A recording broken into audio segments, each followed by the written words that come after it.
I was interested to know, Mark. Obviously, you ran an independent team for a very long time in Formula E, and you've rejoined effectively as a manufacturer. And you know probably better than most of us the challenges of running an independent team and how important it is to keep costs down so those entries can be, competitive and viable financially.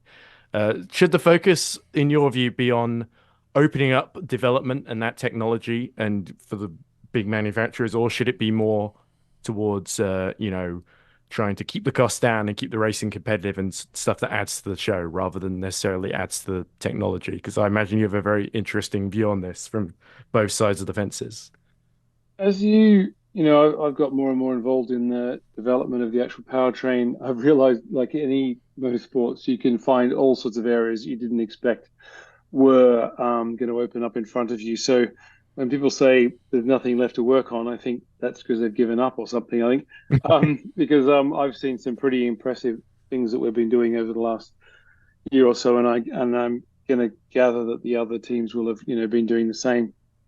So I don't think you ever stop learning, and it's been fascinating being involved in this side. Software never really stops. You can keep finding all sorts of areas in software to be working on. It probably needs to go hand in hand with the size of the series. So as the series grows, and more sponsorship and more coverage and more TV rights, and all those things that F1 has, they're finding a balance with their cost cap. We've got a cost cap as well.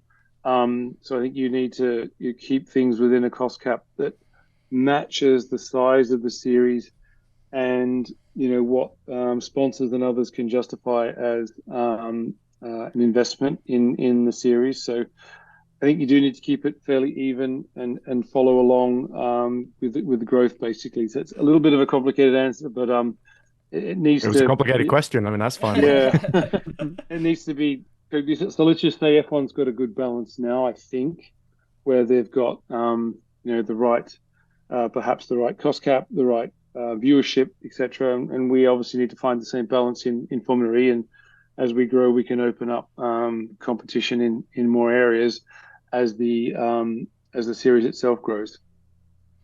Perfect. Ed, thank you so much for your question. Well, And we'll let you go back and manage the waiting room because thank I you know for you've got dinner. indulging me. No, it's fine. It's Anyway, great fine. to catch up with you, Mark.